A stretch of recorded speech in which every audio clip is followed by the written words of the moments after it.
अब देखिए, यहाँ से बेसिकली जो हमारी नीड पड़ेगी ना, वो पड़ेगी इस आइसोसेलेस ट्रायंगल की प्रॉपर्टीज को पता करने की। तो यहाँ से यहाँ तक की वैल्यू कितनी है, बी साइन थीटा, यहाँ से यहाँ तक की है माइनस बी साइन। गलती ये हो गई, ये तो सेम रहेगा, ये माइनस का बी आएगा। पर अगर आपको यहाँ से यहाँ तक की पूरी दूरी लिखनी है तो वो हो जाएगा टू बी साइन थीटा। तो आपके पास बेस आ गई। अब आपको सिर्फ हाइट निकालनी है। हाइट में भी देखो ये वैल्यू दे रखी है आपको, ये कितनी है पूरी, ए के बराबर है। कितनी है, ए ये के आपने बराबर। ये आपने देखिए ऊपर किया था तो आपने इसको निकाला था कि इसकी वैल्यू वर्टेक्स से, सॉरी पॉइंट है, और ये मेजर एक्सिस के लॉन्ग इसकी वैल्यू कितनी आएगी, ए आएगी। ए आएगी। जी। तो अगर मैं यहाँ पर फॉर्मूला लगाता हूँ, फॉर्मूला क्या लगेगा, half into base into height का फॉर्मूला लगेगा ट्राइंगल के लिए। हाँ जी। तो यार एक चीज की दिक्कत हो रही है।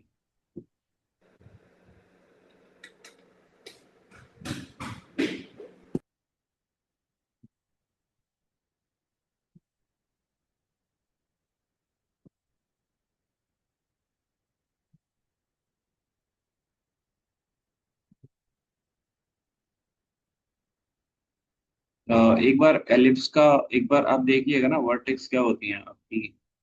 अगर ए बी आ रही है तो ओरिजिन से पॉइंट तक, इस पॉइंट तक की जो दूरी मैंने ली है, यानी यहाँ से यहाँ तक की दूरी को ही ए बोलते हैं या कुछ और बोलते हैं, आप एक बार कंफर्म करेंगे। मतलब क्या कंफर्म करना है सर, आप वापस बोलेंगे? इस पॉइंट से इस पॉइंट तक की डिस्टेंस को ही ए बोलते हैं या कोई और सी डिस्टेंस होती है इसको ए बोला जाता है। देखो देखो देखो, हाँ यार समझ में आया। देखो, आपका ओरिजिन तो यहाँ कहीं था, जी। तो ए ये नहीं, ए आपकी यहाँ से यहाँ तक की दूरी है। लेकिन इसकी अगर आपको हाइट निकालनी है तो हाइट तो इसकी ये होगी ना, ओरिजिन से पॉइंट ए मान लो और ये पॉइंट बी मान लो। तो हाइट तो इसकी सिर्फ और सिर्फ ए बी के बराबर होगी। और जो ए बी होगा वो किसके बराबर होगा, वो होगा ओ ए माइनस ओ बी। तो आपको ये डिस्टेंस निकालनी पड़ेगी कि यहाँ से यहाँ तक की दूरी कितनी है। यहाँ से यहाँ तक की दूरी आपने लिखी है वो कितनी है, ए कॉस थीटा। तो यहाँ पर जो आपकी हाइट है वो हो जाएगी ए माइनस ए कॉस थीटा, जिसमें से आप ए बाहर ले लीजिए, कितना आ जाएगा, वन माइनस कॉस थीटा। इतनी बात समझ में आई आपकी। जी। बेस क्या है, बेस है two B sine theta. Area of triangle निकालना है अगर, अब आ जाते हैं सवाल पर। एरिया है half into base into height, half की जगह हाफ, बेस की जगह टू बी, कैपिटल बी ले लेना है, टू बी साइन थीटा। और एच की जगह क्या लेंगे, a in bracket one minus cos theta. देखो टू से टू कट जाएगा, आपका जो एरिया आएगा वो क्या आएगा, वो आएगा A B sine theta in bracket one minus cos theta. ठीक है। जी। अब एरिया आपका थीटा का फंक्शन हो गया यहाँ से, मैं नीचे लिख देता हूँ, area is the function of theta, जो कि किसके बराबर है, ए बी साइन थीटा और नीचे वन माइनस कॉस थीटा के। तो आप मुझे बताइए कि इसको मैं एक्स के रिस्पेक्ट में डिफरेंशिएट करूंगा या थीटा के रिस्पेक्ट में डिफरेंशिएट करूंगा।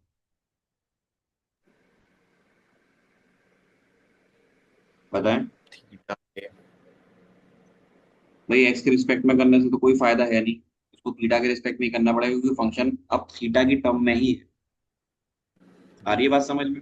और इसकी मैक्सिमम जी वैल्यू सर। निकालनी हो या मिनिमम वैल्यू निकालनी हो, आप उसके रिस्पेक्ट में ही करते हैं जिसके रिस्पेक्ट में फंक्शन आपको दे रखा हो। तो आप क्या करेंगे, इसको डिफरेंशिएट कर लो। सिंपल डिफरेंशिएशन ही करना, लिखना D A over D theta पहली बार। तो ये तो कांस्टेंट वैल्यूज हैं, इनको बाहर ले लीजिए। और sine as it is constant रखो, लेकिन इसको डिफरेंशिएट कर लो। ये जीरो कॉस का होगा माइनस साइन, तो यहाँ पर साइन थीटा आ जाएगा। उसके बाद सेकंड नंबर पर प्लस, ये है one minus cos theta as it is. Sine का करूंगा तो cos theta,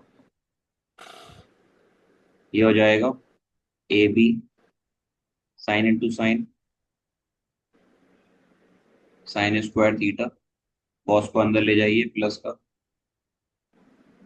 cos theta minus cos square theta. यहाँ तक कोई दिक्कत? नहीं। अब क्या करेंगे, यहाँ पर कोई आइडेंटिटी लगेगी हमारी cos square minus sine square की। जी 1 हो जाएगा। अच्छा,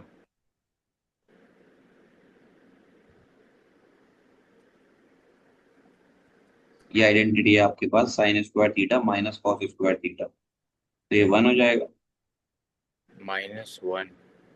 अबे हाँ हाँ, -1, वेरी गुड नालायक। एक आइडेंटिटी होती है कॉस टू थीटा, वो बराबर होता है cos square theta minus sign square theta. पता है? जी इसको मैं माइनस बाहर ले लूंगा। अभी इसको लिखो कॉस थीटा, माइनस बाहर लेकर आप लिखेंगे तो ये हो जाएगा cos square theta minus sign square theta.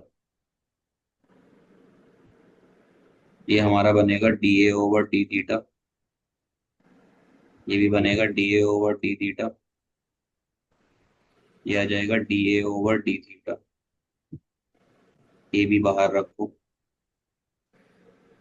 And cos theta रहेगा, माइनस का ये हो जाएगा कॉस टू थीटा। कोई दिक्कत परेशानी? नहीं। इसको रखा इसलिए है क्योंकि आप इसको डिफरेंशिएट करने के बाद जीरो रख सकते। तो आपका ए b in bracket cos theta minus cos two theta, ये जीरो के बराबर आ सकता है? आ सकता है कि नहीं? हाँ। अब जब ये जीरो के बराबर आ गया तो आप इसको उठा के इसके बराबर रख लेंगे।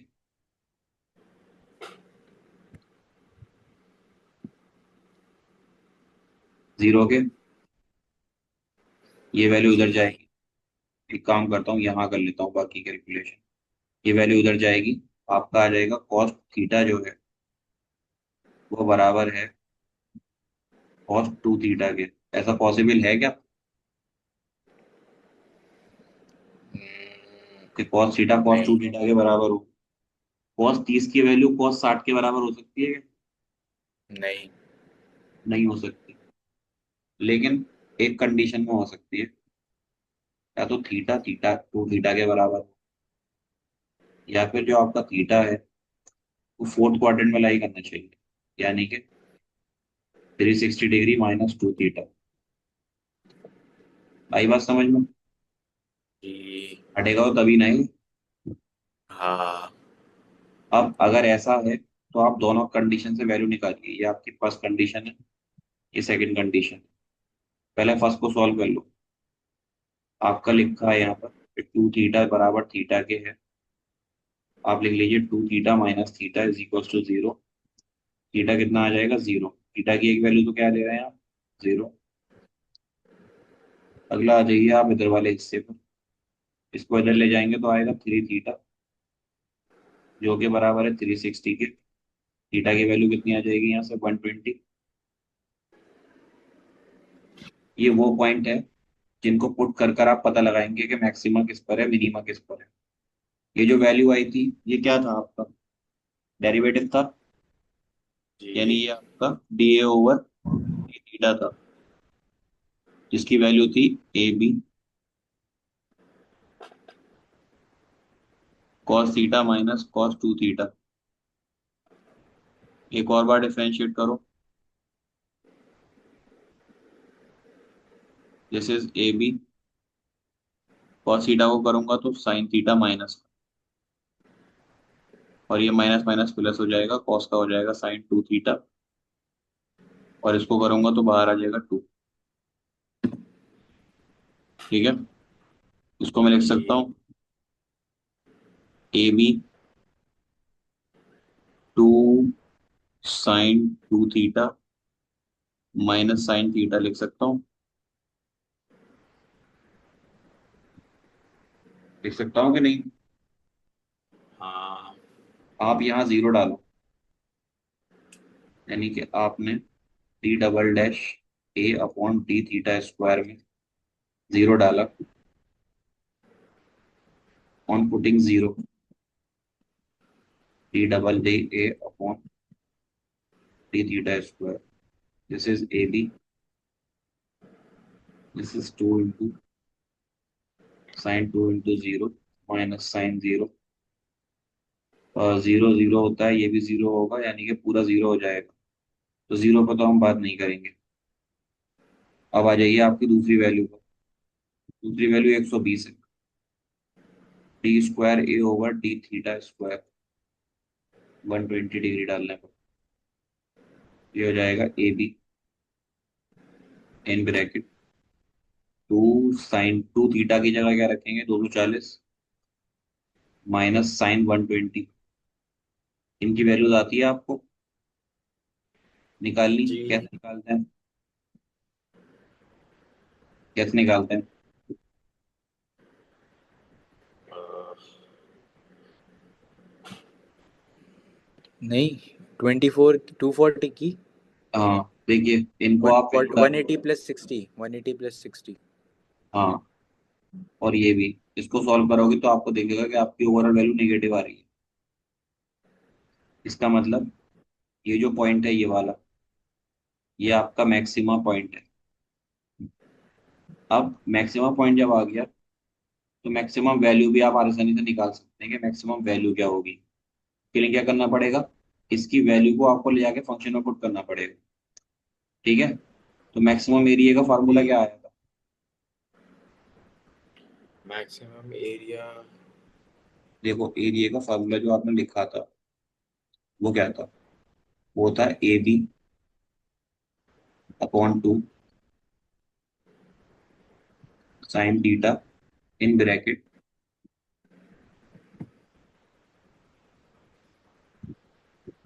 कितना था, साइन 240। एक सेकेंड, वो आया था ये वैल्यू जो आई थी मैक्सिमम एरिया,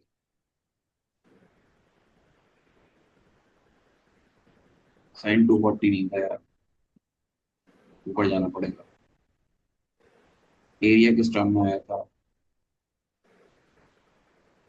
ये आया था sine theta one minus cos theta, upon में टू भी है क्या, टू नहीं,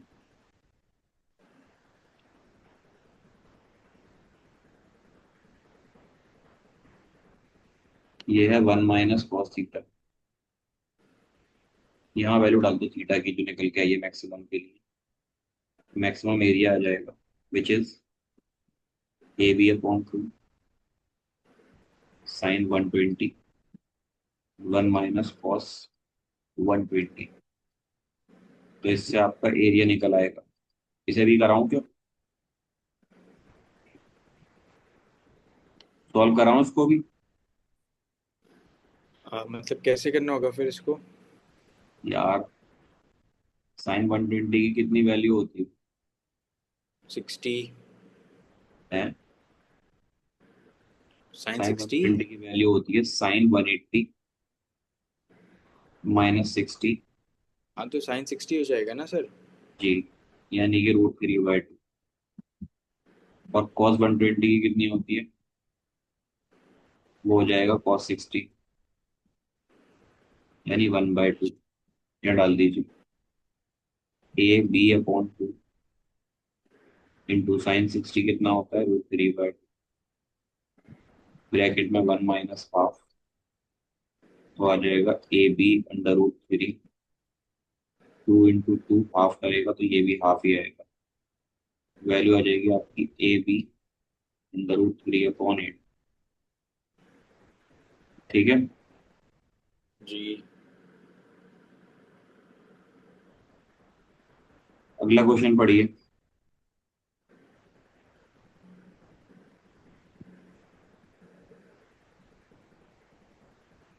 क्वेश्चन नंबर 6।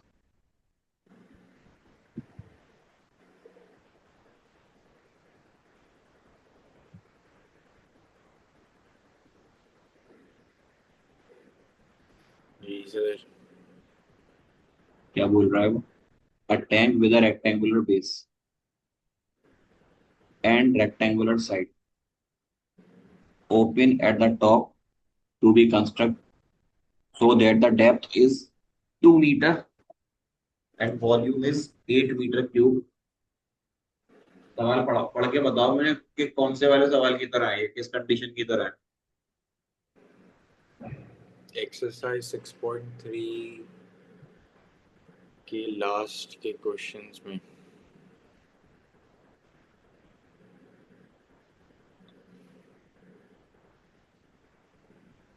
मतलब कॉन्सेप्ट सेम है, कॉन्सेप्ट सिमिलर है। किसके सिमिलर है? ऊपर वाले क्वेश्चन के। एक्सरसाइज 6.3 में। 6.3 में भी किए थे हमने सवाल। एक रेक्टेंगुलर शीट थी, उसको हमें ऊपर से ओपन कर कर एक टैंक बनानी थी। वो हमने कार्डबोर्ड बनाया था, यहाँ पे क्या बनानी है आपको? टैंक बनानी। ऐसा ही कुछ है ना? जी। तो क्या करेंगे इसमें? इस क्वेश्चन को तो यार ट्राई करके देख सकते हो अगर चाहो तो, या मैं ही कराऊं? हाँ जी। कुछ मत करना कुछ भी। चलो स्टेप बाय स्टेप सवाल पढ़ो। A tank with rectangular base and a rectangular side is open at the top is to be constructed so that its depth 2 metre और वॉल्यूम 8 मीटर क्यूब रखना है। ठीक है, दो चीजें आपको दे रखी, पहले आप वही लिख लो।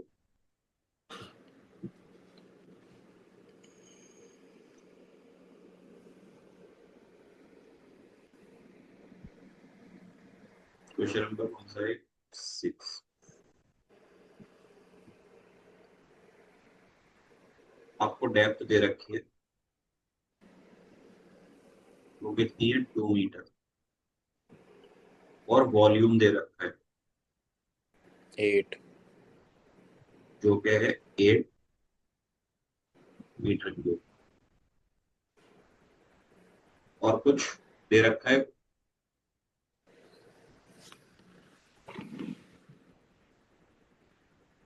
If build a tank of cost 70 रुपए per square metre for the base 45 रुपए पर स्क्वायर मीटर। अच्छा, ये कॉस्ट अलग अलग है, टैंक की बेस की कॉस्ट अलग है और मीटर फॉर साइड्स। इन बिल्ड टैंक कॉस्ट बेस की है 70 रुपए और बाकी साइड्स की जो कॉस्ट है उसकी 45 रुपीज पर वो है। तो आप कॉस्ट ही बतानी है। अरे यार ये बहुत सिंपल सवाल है, मतलब इसमें ना ज्यादा मेहनत नहीं कराई। और सवाल को सिंपल वे में ही रखिएगा। आप विजुअलाइज कीजिए कि आपके पास एक रेक्टेंगुलर बेस है जिसकी साइड की बात कर रहा है। तो आप यहाँ से अज्यूम कीजिए, एक लेंथ मान लीजिए, एक ब्रेथ मान लीजिए और एक हाइट मान लीजिए। मान सकते हैं ना इस चीज को? उसने शीट भी नहीं कटवाई थी। इससे भी इजी सवाल है, शीट से भी इजी। सीधे सीधे एक क्यूबॉइडल बॉक्स दे रखा है आपको।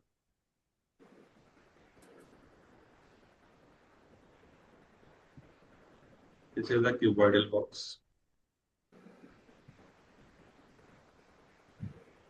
जिसकी सिर्फ और सिर्फ आपको क्या पता है?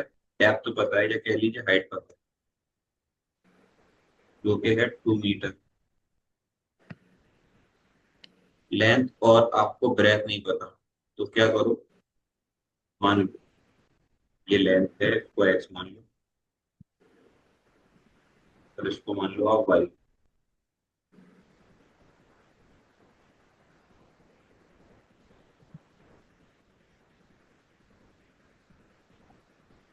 This is X and this is Y. तो ये मेंशन कर लीजिएगा, जो लेंथ है आपको आपको आपने उसको एक्स माना है, जो ब्रेथ है उसको वाई, और जो आपकी हाइट है उसको 2। यहाँ बताइए आप मुझे, वॉल्यूम का फॉर्मूला क्या होता है क्यूबॉइड के? Length a into cube. Breadth into height. अच्छा, लेंथ कितनी है एक्स, ब्रेथ है वाई, हाइट कितनी है 2, वॉल्यूम कितना है 8। तो आपका एक्स वाई कितना आएगा? 4 आएगा। जी। इसको इक्वेशन नंबर 1 मान लो। एक दे रखी है आपको इक्वेशन कॉस्ट के लिए, कॉस्ट को मैं लिखूंगा सी एक्स, और कॉस्ट है दो हिस्सों में, साइड कॉस्ट अलग है प्लस बेस कॉस्ट अलग है। ठीक है, साइड कॉस्ट में कौन कौन सी साइड्स आएंगी देखिए, थोड़ा ऊपर करके दिखा दो। एक तो आपकी ये वाली साइड आएगी, जिसकी लेंथ है वाई और ब्रेथ है 2। ठीक है, इसी तरह ऐसे ही ये वाली साइड आएगी, तो इसके अपोजिट साइड है ये, इसका भी यही होगा। एक साइड आपकी आएगी ये हमारे सामने जो बन रही है, ये वाली, ऐसी दो साइड आएंगी, ये इसके सामने। तो आपके पास टोटल 4 साइड्स हैं। दो साइड्स का जो आपका एरिया आएगा वो आएगा 2y प्लस 2y, और जो का दो का आएगा वो आएगा 2x प्लस 2x, यानी कि आपकी साइड एरिया आएगा वो आएगा 4x प्लस 4y। ठीक है, अब इस एरिया की टोटल कॉस्ट है वो कितने रुपए ले रहा है साइड के लिए? साइड की जो कॉस्टिंग है उसकी वो है 45 स्क्वायर पर मीटर। तो यहाँ मल्टीप्लाई कर लीजिएगा 45 से, प्लस बेस एरिया आपका हो जाएगा एक्स इंटू वाई, और उसके लिए तो 70 रुपये। तो ये आपका आ गया सी एक्स। आप देखो मैंने बिल्कुल लेमैन की तरह क्वेश्चन समझाया है। आप नहीं आया समझ में तो मुझे बता दीजिए। देखो इसको 45 चौक 180, ब्रैकेट में आएगा एक्स प्लस वाई, और ये हो जाएगा हमारा 70 एक्स वाई। आपने ऊपर लिखा है पता है एक चीज, कि एक्स इंटू वाई जो है वो किसके बराबर है? 4 के। अब यहाँ पे दो वेरिएबल को लेकर तो डिफरेंशिएट नहीं कर सकते, मुझे यहाँ से किसी ना किसी एक वेरिएबल को एलिमिनेट करना पड़ेगा, तो मैं वाई को एलिमिनेट कर दूंगा, जो कि होगा 4/x के बराबर। यहाँ रख दो, this is your C X, ये 180, एक्स तो एक्स ही रहेगा, वाई की जगह क्या रखना है 4/x प्लस 70 इंटू एक्स, और वाई की जगह 4/x। तो को अंदर ले जाओ, 180x प्लस 720/x, एक्स से एक्स कैंसिल, प्लस 280, ये आपका सी एक्स आ जाएगा।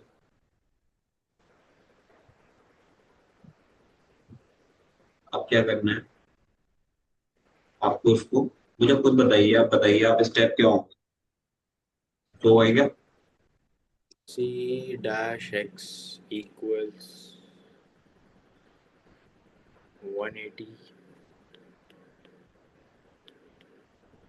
आपको इसको डिफरेंशिएट करना पड़ेगा। जी, तो 180 बाई जाएगा 180 माइनस 720/x स्क्वायर, फिर आपको सी डैश एक्स को 0 रखना पड़ेगा। सर जिससे डिफरेंशिएशन करते हैं एक्स स्क्वायर का तो ऊपर माइनस आता है ना। तो माइनस तो लिखा है मैंने ऊपर।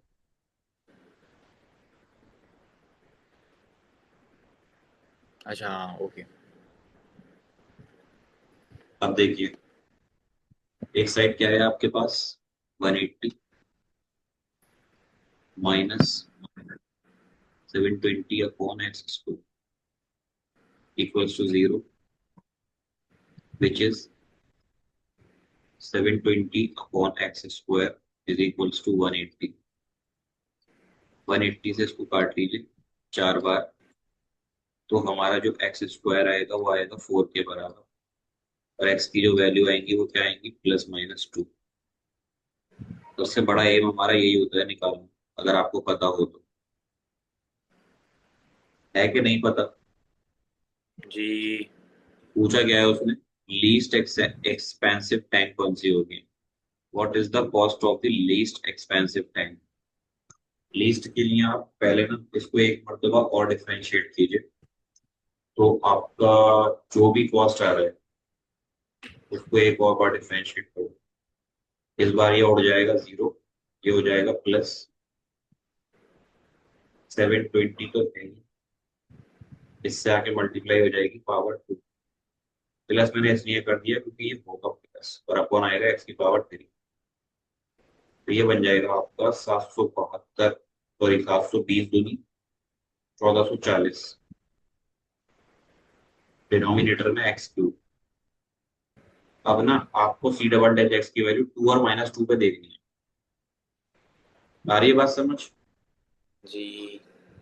तो आप चेक कीजिए, सी डबल डैश एक्स की जगह C"2 डाल दो, तो ये हो जाएगा 1440/8। काट लीजिए, 8 एकम 8, 8 8 64, तो ये 0। ये तो कंफर्म है ना कि ये पॉजिटिव आएगा। और अगर आप सी डबल डैश की जगह -2 डालेंगे तो वो आएगा निगेटिव। और आपको चाहिए मिनिमम वैल्यू, लीस्ट वैल्यू, तो लीस्ट के लिए आप ये वाली वैल्यू को लेंगे, क्योंकि ये वैल्यू क्या बता रही है, आप मिनिमा के बारे में बता रही है। तो ये वैल्यू आपको किसके बारे में बता रही है, मैक्सिमा के बारे में। तो क्या होगा, आपको ये वैल्यू कंसीडर करनी पड़ेगी। कॉस्ट अगर पूछी है तो इस वैल्यू को ले जाके कहाँ रखोगे, जो आपका सी एक्स का फंक्शन बना था, क्या बना था, ऊपर ले जाओ। और ये था हमारा सी एक्स का फंक्शन, ये वाला, ये इसमें आप डाल दीजिए 2।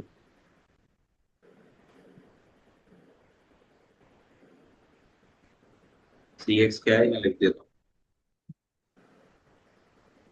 180,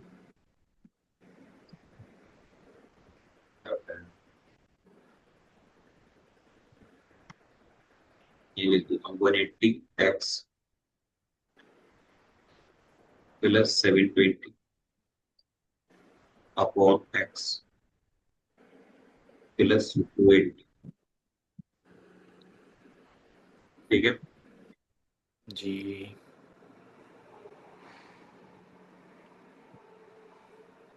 आपको यहाँ पे 2 डाल देना है सिंपली, -2 नहीं डाल। ये हो जाएगा 180 × 2 +720 अपॉन 2 +280। ये हो जाएगा 360 +360 +280, तो ये आ जाएगा 1000। ये आपके सी टू की वैल्यू आ गई, ये आपकी मिनिमम वैल्यू होगी। ठीक है, इससे लीस्ट वैल्यू कॉस्ट की नहीं आएगी। आप चेक कर लीजिए एक बार पीछे।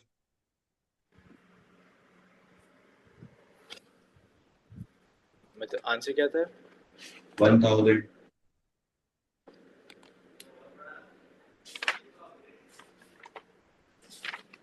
जी करेक्ट है। अब देखिए, थोड़ी मेहनत आप भी कीजिए, क्योंकि यार इतने लंबे लंबे सवाल है कि सुला देते हैं, और अल्टीमेटली आपको इनको सबको फिर से वही करना पड़ेगा, क्योंकि मेरे करने से तो कुछ नहीं होगा। सेम चीज लग रही है। आप सबसे पहले फंक्शन बनाओ, अगर बन पा रहा है। अगर फंक्शन नहीं बन रहा तो फिर आगे सवाल को प्रोसीड मत करो। मैंने देखा आपने क्वेश्चन नंबर 3 और 4 भी नहीं किया। अब उसमें आप खुद बताइए, कोई कॉन्सेप्ट लगा है क्या? अलग कॉन्सेप्ट लगा कॉन्सेप्ट है? नहीं, मुझे इसका आइडिया नहीं था, मतलब उसको सॉल्व कैसे करूँ, उसको फर्दर कैसे करूँ सॉल्व। यार सेम ही तो थे, इतने सवाल पूछे किए थे।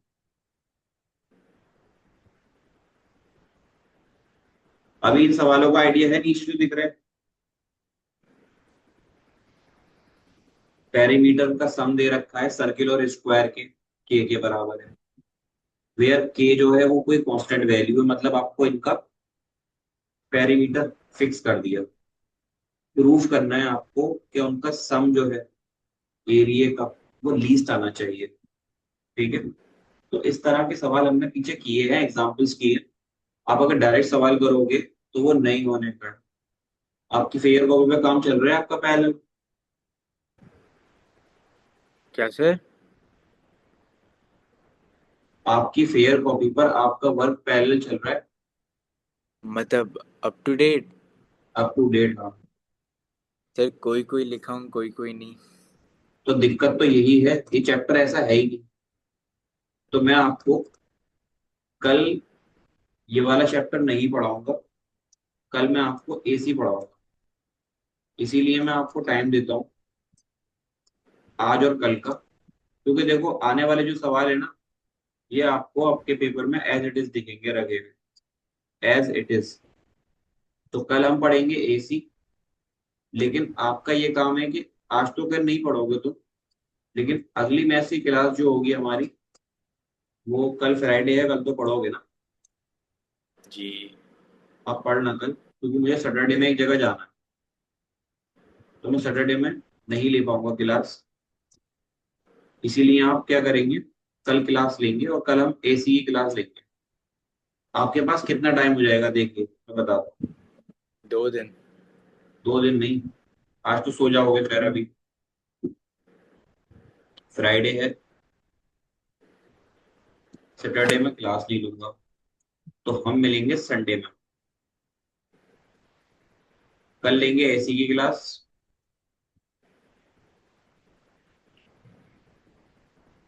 तो आपके तो पास और 2.5 दिन दो है। दिन से ज्यादा है।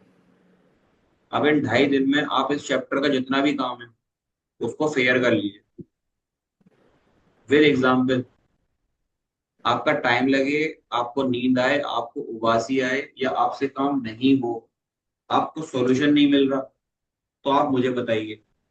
क्योंकि एक सवाल को मैं 3 बार कराऊंगा, ठीक है, मेरा पैटर्न वही रहेगा। हो सकता है थोड़ा इधर उधर करके समझा दूं, लेकिन रेहान, मैंने इस चैप्टर में जो फॉलो किया है चीजों को, वो हर बार एक ही तरीका, एक ही टेक्निक फॉलो की है। आधे क्वेश्चन में आने के बाद न्यूमेरिकल थोड़े से टफ पड़ते हैं।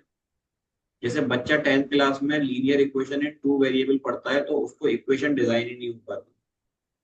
इसी तरह यहाँ पर भी आपको इक्वेशन डिजाइन है, वो करनी है। तो इक्वेशन डिजाइनिंग आनी चाहिए, अदरवाइज बहुत दिक्कत हो जाएगी। तो ये काम मुझे मिल जाएगा करा हुआ या नहीं? मिल जाएगा। दूसरी बात ये बताइए, पहले मैं इसकी रिकॉर्डिंग